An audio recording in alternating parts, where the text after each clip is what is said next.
ये प्रॉब्लम शुरू हुआ है एनपीटेल में। कोई प्रोफेसर है जिन्होंने एक गलत कर दिया कि श्रिंकेज अलाउंस फॉर कास्टिंग कहीं पे ऐड होगा कहीं पे माइनस होगा, और उसके कारण पूरा स्टूडेंट कम्युनिटी जो टीचर्स हैं वो भी गलत पढ़ने लग गए, एंड उसके चक्कर में पूरा देश में एक गलत माहौल पैदा हो गया।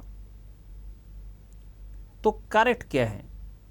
जब भी मैंने क्या लिखा, श्रिंकेज अलाउंस ऑलवेज एडेड, चाहे कोई भी डायमेंशन हो, श्रिंकेज अलाउंस हमेशा ऐड किया जाएगा। अब इसको जब मैंने समझाने का कोशिश किया एंड फाइनली जब गेट में एग्जाम क्वेश्चन आया तब जगह करेक्ट आया। तो जब मैंने टीचर को भी समझाने का कोशिश किया, they are not interested to accept कि भाई एनपीटेल में लिखा है आपने बोल रहे हो।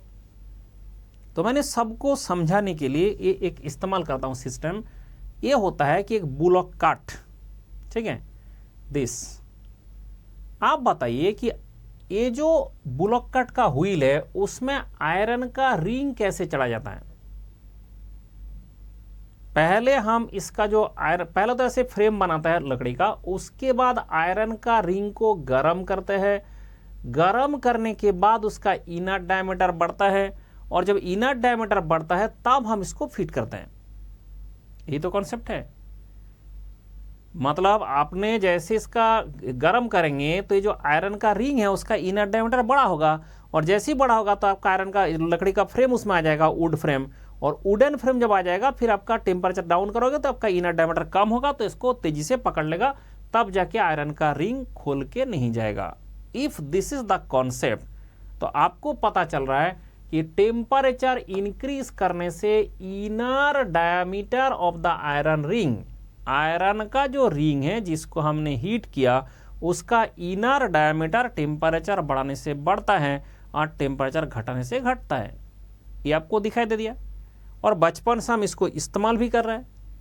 इसमें कोई ऐसे डाउट नहीं है, इसमें किसी का डाउट नहीं है कि भाई ये जो बुलक कट का व्हील होता है इसका अगर हमने हीट देंगे तो हीट देने से इनर डायमीटर बढ़ता है, सो दैट हमने इसका व्हील को आसान से फिट कर पाता है। लकड़ी वाला जो पार्ट है वुडन पार्ट को, तो वुडन पार्ट को फिट कर देता है। फिर आपका कोल्ड होता है, और कोल्ड होने से आपका ये जो आयरन का रिंग है उसका इनर डायमीटर छोटा होता है, उसके चक्कर में ये अच्छा से पकड़ लेता है। दिस इज द थिंग जो हमें सोच विचार करना है।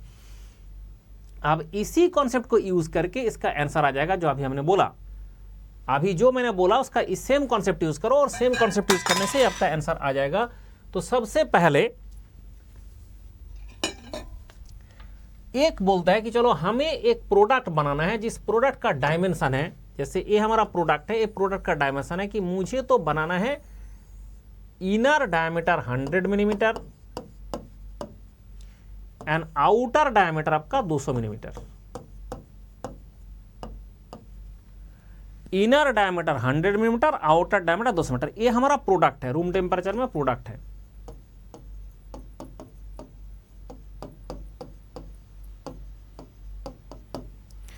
तो रूम टेम्परेचर में अगर ये आपका प्रोडक्ट है तो आपको पता है कि इसका जो डायमेंशन है, जब आपका मेंटेन टेम्परेचर बनाएगा, लेट अस से कि maintain temperature of this metal, ऐसे मान लेता है कि इसका मेंटेन टेम्परेचर है 1500 डिग्री सेल्सियस। मेल्टिंग बोल सकता हो, फ्रीजिंग बोल सकता हो। कि वे मेल्टिंग मतलब होता है कि जैसे हमने कोई आइस है उसको हमने हीट देंगे तो वो 0 डिग्री सेल्सियस में मेल्ट होगा, इसलिए 0 डिग्री सेल्सियस था मेल्टिंग टेम्परेचर। बट अगर हमने वाटर को फ्रिज में रख दिया, वो भी 0 डिग्री सेल्सियस में आइस बनेगा, तो वो जो 0 डिग्री सेल्सियस में आइस बनना शुरू होगा वही टेम्परेचर का हम बोलेगा फ्रीजिंग टेम्परेचर, क्योंकि लिक्विड से सॉलिड बनना है, सॉलिड से लिक्विड, लिक्विड से सॉलिड। तो ये आपका 1500 डिग्री सेल्सियस टेम्परेचर है। तो हमने जो टेम्परेचर उसका 1500 क्या, मेल्टिंग टेम्परेचर और फ्रीजिंग टेम्परेचर। अब जब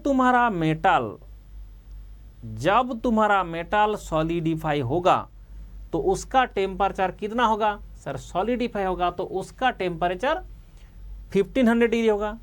तो ये जो 200 मिलीमीटर है, ये 200 मिलीमीटर उससे थोड़ा बड़ा होना चाहिए, और 100 मिलीमीटर उससे थोड़ा बड़ा होना चाहिए। बढ़ेगा भाई, इनर हो आउटर हो बढ़ेगा, तब से तो ये समझा रहा हूं। ये अगर 1500 डिग्री सेल्सियस का मेटल है और सॉलिड है, तो इसके चक्कर में ये जो डायमेंशन है आपका बैलगाड़ी का व्हील से मानो ना, इसको बैलगाड़ी का व्हील है, उसका आयरन का रिंग है।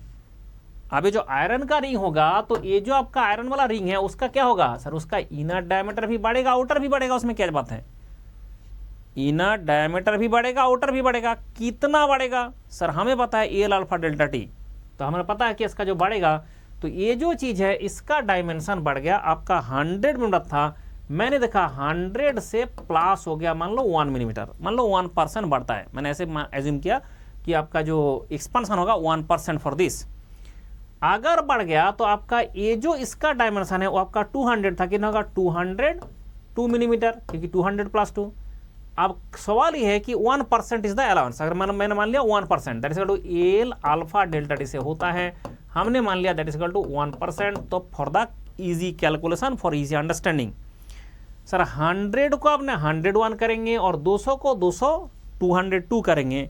तो आप बताइए कि जो हमने पैटर्न बनाएंगे उसका साइज क्या होगा सर, उसका साइज तो यही होना चाहिए, क्योंकि कैविटी का साइज आप इतना मान रहे हो, जो कैविटी होगा, क्योंकि सैंड कास्टिंग करते हो उसमें जो कैविटी बनेगा, गड्ढा बनेगा, वो इतना ही बनेगा ना। तो कैविटी बनाने के लिए मुझे इतना यूज़ करना पड़ेगा, तो इसके कारण आपका जितना साइज का पैटर्न है उतना साइज का कैविटी बनेगा।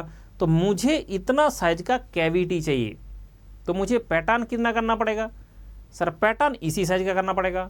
तो आपने जो पैटर्न बनाया तो इनर डायमेंशन जो आपका प्रोडक्ट है उसमें भी पैटर्न का साइज, ये आपका फाइनली बनेगा that is the size of the pattern.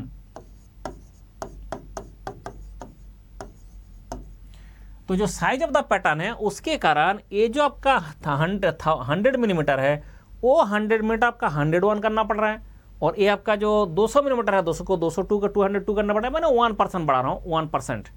आप एल अल्फा डेल्टा से कर सकते हो, परसेंटेज से कर सकते हो, और ऐसे कास्टिंग में दिया रहता है, जैसे बोला 10 मिलीमीटर पर मीटर, 10 मिलीमीटर पर मीटर, इसका मतलब होता है 1%।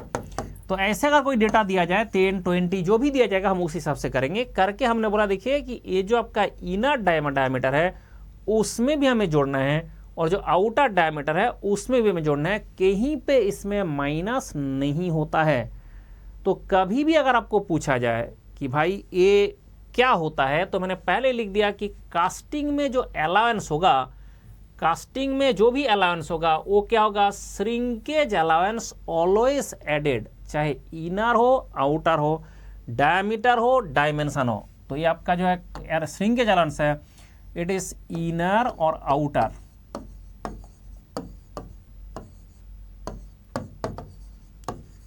डायमीटर और dimension, it is always added. तो अगर डायमीटर डायमेंशन समझ लो उसका डिफरेंस क्या है। अगर कोई सर्कुलर बॉडी है इसको हम कहेंगे डायमीटर, अगर कोई अदर देन दिस है तो हम इसको कहता है कि इसका ए है इसका बी है, ये बोलता है डायमेंशन। तो सर्कुलर ऑब्जेक्ट का ही डायमीटर होता है, और आपका बाकी जो अदर देन सर्कुलर उसका डायमेंशन। तो चाहे इनर डायमीटर हो, इनर डायमेंशन हो, अगर इनर डायमीटर हो, इनर डायमेंशन हो, कोई भी डायमेंशन हो, उसमें आउटर डायमीटर हो, आउटर डायमेंशन हो, it will be always added. तो हमेशा हम इसको ऐड करना पड़ता है। ये कॉन्सेप्ट मार्केट में बहुत ज़्यादा गलत तरीके से आपको मिलता है, इसलिए ये ध्यान रखे, नहीं तो क्वेश्चन जो आता है वो सॉल्व नहीं होगा। एंड इसका जो कैलकुलेशन करना पड़ता है, कॉलेज एग्जाम में भी बहुत सारे कैलकुलेशन आता है, उसमें भी लगेगा। तो ये बात आप ध्यान रखें कि मैं यहाँ पे सिर्फ ऐसे नहीं कि छोटा मोटा चीज़ पढ़ाता हूँ, 300 डिफरेंट एग्जाम के लिए मैं पढ़ाई कराता हूँ, 300 एग्जाम के लिए। अगर आपने बोला सर वो 300 एग्जाम का नाम बताइए, तो इसलिए मैं पहले नाम कलेक्ट किया, और उसके बाद आप देख सकते हैं कि इस देश में इंजीनियर चाहते हैं तो ऐसे 300 डिफरेंट एग्जाम है जो आप दे सकते हैं। तो आप नाम यहाँ से नोट कर सकते हैं, स्क्रीनशॉट ले सकते हैं कि कौन कौन सा एग्जाम इंजीनियर दे सकता है। इस 300 एग्जाम के लिए मैं पढ़ाता हूँ। आप 300 एग्जाम के लिए एक ही पढ़ाई, यस, मटेरियल भी एक, स्टडी भी एक, प्रोसेस भी एक, क्योंकि सिलेबस एक, क्योंकि कॉन्सेप्ट एक। तो फिर अलग अलग एग्जाम क्यों है, क्योंकि एग्जाम में क्या होता है कि क्वेश्चन का लेवल चेंज किया जाता है।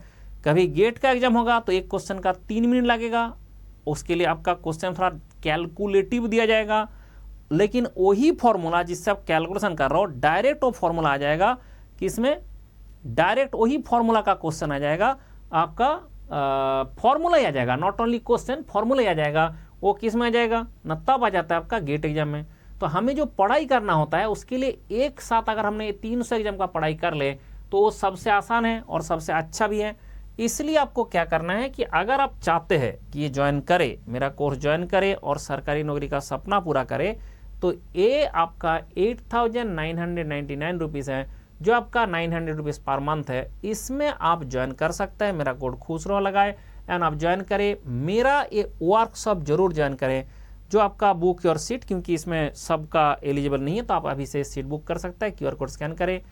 18 मई 12:30 PM, 18 मई 12:30 PM को मैं ये वर्कशॉप कराने जा रहा हूँ कि how to crack GATE with Unacademy, किस तरह से किया जा सकता है GATE crack. And not only GATE, इसमें मैंने बोला 300 एग्जाम का हम बात करेंगे। जो बच्चे का रैंक ऑलरेडी है, ये क्यों लेंगे सब्सक्रिप्शन आपका, क्योंकि अभी दूसरा एग्जाम भी तो आ रहा है, अभी BL एग्जाम आ रहा है, कहाँ से पढ़ेंगे। तो जो 300 एग्जाम का हम पढ़ाता है उसके लिए एक सच, अगर आपको इंटरव्यू भी देना है कहाँ से पढ़ेंगे, तो उसके लिए आपका जरूरत पड़ता है एयरपोर्ट अथॉरिटी ऑफ इंडिया। ये एक बहुत अच्छा नौकरी होता है, लेकिन इसमें दिक्कत होता है कि इसका सिलेबस डिफर करता है। ये आपका मेरा जो सिलेबस के अंदर नहीं आता है, क्यों ना, ये आपका मैथमेटिक्स में पढ़ाता हूँ, मैथमेटिक्स एप्टीट्यूड ठीक है, बाकी जो है आपका फिजिक्स पढ़ना पड़ेगा आपको, जो बाकी जो GS में पढ़ना पड़ेगा। तो मैथमेटिक्स एप्टीट्यूड आपका सेम रहेगा जो सिलेबस के अंदर है। आउट ऑफ सिलेबस ये एक ही एग्जाम है, ये 300 के अंदर एक ही एग्जाम है जो आपका ऐसे बोर्ड है। उसके लिए आपको एक QR कोड स्कैन करके उसमें ज्वाइन करना है। 3,900, 2 दिन का सैलरी है, ये 1.5 दिन का आपका जो सैलरी है उसका 1.5 दिन का सैलरी मांगा जा रहा है।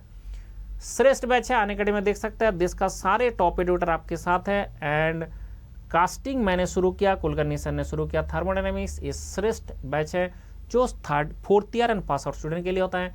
वर्धन बैच होता है जो आपका 9 मई से शुरू हुआ है। आपका वर्धन बैच है जो आपका 2nd year, 1st year, 3rd year तक जो स्टूडेंट है उसके लिए, क्योंकि हम जो पढ़ाते हैं कॉलेज एग्जाम के लिए भी तो होता है, इसलिए आपका कॉलेज एग्जाम एंड 300 जो डिफरेंट एग्जाम है उसका प्रिपरेशन साथ साथ होता है।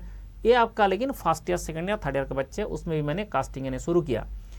एंड मैकेनिकल इंजीनियरिंग का जो टेस्ट है, जो टेस्ट सीरीज का जरूरत है, ये आपको मिलेगा। जैसे अनअकैडमी का सब्सक्रिप्शन लेंगे फ्री ऑफ कॉस्ट आपको दिया जाएगा। अगर आपने आइकॉनिक सब्सक्रिप्शन लेता है तो आपको मेंटरशिप मिलेगा, और मेंटर आपको बुक करके उससे बात किया जा सकता है। And investment in knowledge is best interest, and this is the result of Unacademy. तो if you want to join so you can join with me. And बहुत अच्छा से पूरा मैकेनिकल का पढ़ाई, not only for the GATE exam, not only for this 300 exam, आपका college में जो एग्जाम होता है उसके लिए भी कंप्लीट मैकेनिकल इंजीनियरिंग का सिलेबस मैं साथ साथ देता हूं। अगर आपने अभी सब्सक्रिप्शन लेंगे, पूरा मैकेनिकल इंजीनियरिंग, उसका स्टडी मटेरियल एंड लेक्चर, पूरा mechanical engineering plus mathematics aptitude का स्टडी मटेरियल लेक्चर आपको मैं एक साथ प्रोवाइड करता हूं। तो मेरा कोड खुसरो यूज़ करें, ज्वाइन करें, एंड उसके बाद मुझे एक मैसेज भेजे, व्हाट्सएप कर दे, तो मैं आपको सब कुछ प्रोवाइड करा दूंगा। दिस इज़ द थिंग जो हम करते हैं, और उसके कारण स्टूडेंट का एवरी डे हमारा सिलेक्शन भी होता है। मेरा फेसबुक खोल लो, आपको दिख जाएगा एवरी डे सिलेक्शन हो रहा है।